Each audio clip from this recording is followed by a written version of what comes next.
Dear سورج، اتنا کیوں تپ رہے ہو؟ کیا تمہیں بھی کسی نے بلاک کر دیا؟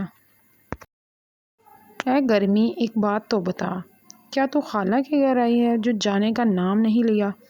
کیا تیرے کوئی پھوپھی کا گھر نہیں؟ کاش سورج کی بھی کوئی بیوی ہوتی تو اسے تھوڑا کنٹرول میں تو رکھتی۔ اس گرمی میں صبح کا نکلا ہوا شام کو گھر آئے تو اسے بھولا ہوا نہیں بھنا ہوا کہتے ہیں۔ بہت گرمی ہے، میرا تو برف کے پکوڑے کھانے کا دل کر رہا ہے۔ کسی کو پتہ ہے کیسے بنتے ہیں؟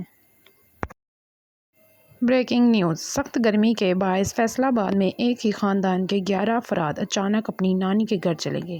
اتھے اے سی لگیا ہوا۔ ٹینکی میں گرم پانی کے لیے جو دعا سردیوں میں مانگی تھی وہ اب جا کر قبول ہوئی۔ اس لیے کہتے ہیں اوپر والے کے ہاں دیر ہے اندھیر نہیں۔ آج تو ایسے لگتا ہے جیسے سورج نے پاکستان کو زوم کر کے فوکس کیا ہوا ہے۔